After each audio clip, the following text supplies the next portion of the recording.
সম্প্রতি পাবনার ঈশ্বরদী শহরে মাথা ও শরীরে কাফনের কাপড় জড়িয়ে হাতে আগ্নেয়াস্ত্র নিয়ে রাস্তায় হাঁটতে দেখা যায় এক যুবককে। তার নাম জুবায়ের হোসেন ওরফে বাপ্পি।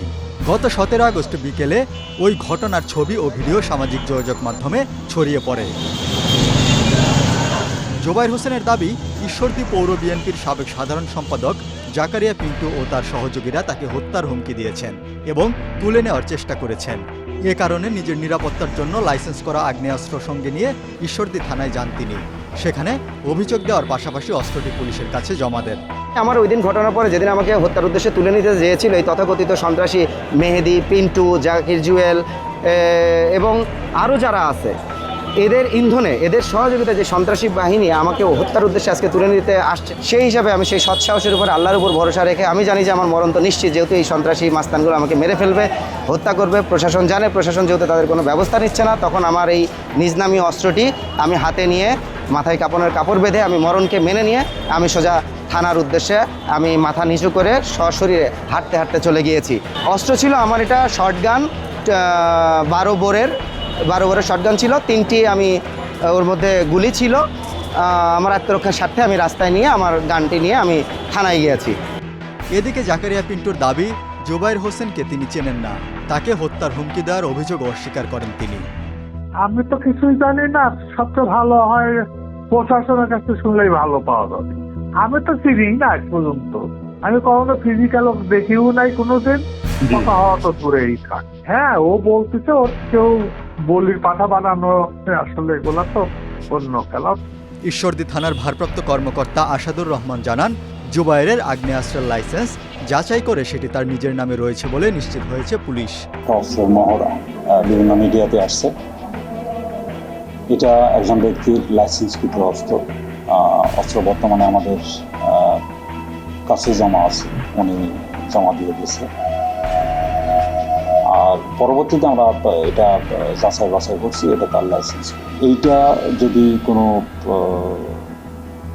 প্রসেস বহির্ভূত কিছু হয়ে থাকে বা প্রদর্শনে এটা যে নিয়ম বহির্ভূত হয়ে থাকে, তার লাইসেন্স যে সকল নিয়ম কানুন আছে, যদি সেগুলোর কোনো কিছু বরখেলাপ হয়ে থাকে, সেটা আমরা বিধিগত ব্যবস্থা নেব। প্রশ্ন উঠছে, আগ্নেয়াস্ত্রের বৈধ লাইসেন্স থাকলেই কি তা প্রকাশ্যে প্রদর্শন করা যায়?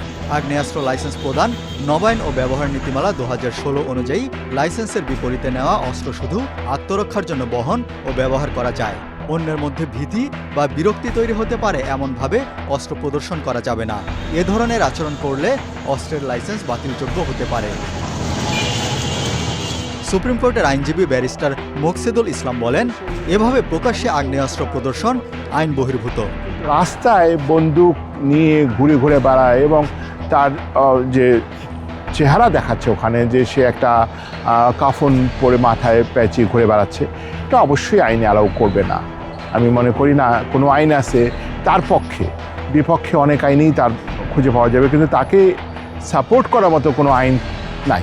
আমি একদম এ ব্যাপারে নিশ্চিত। আগ্নেয়াস্ত্রের লাইসেন্স পেতে প্রথমে জেলা প্রশাসকের কার্যালয়ে নির্ধারিত নিয়মে আবেদন করতে হয়। এরপর পুলিশ ও গোয়েন্দা সংস্থা আবেদনকারীর তথ্য ও অস্ত্রের প্রয়োজনীয়তা যাচাই করে। স্বরাষ্ট্র মন্ত্রণালয়ের অনাপত্তি বা চূড়ান্ত অনুমোদনের পর জেলা প্রশাসক লাইসেন্স ইস্যু করেন। জুবায়ের হোসেন যখন লাইসেন্সটি নেন, তখন পাবনার জেলা প্রশাসক ছিলেন মফিজুল ইসলাম। বর্তমানে জেলা প্রশাসক আমিনুল ইসলাম জানান, স্বরাষ্ট্র মন্ত্রণালয়ের বিধিমালা অনুসরণ করে আগ্নেয়াস্ত্রের লাইসেন্স দেওয়া হয়। তবে অস্ত্র ব্যবহার বা প্রদর্শনের মাধ্যমে ভীতি সৃষ্টি করলে লাইসেন্স বাতিল হতে পারে। নিশ্চয়ই এখানে সকল প্রক্রিয়া ফলো করে অস্ত্রের লাইসেন্স দেওয়া হয়। এছাড়াও আপনার পুলিশের যে প্রতিবেদন, সেই প্রতিবেদন আপনার নিয়ে তারপর আমরা প্রত্যেকটি কেস এখান থেকে অথবা মন্ত্রণালয় থেকে দেওয়ার পূর্বে আপনার এই প্রক্রিয়াটি ফলো করা হয়।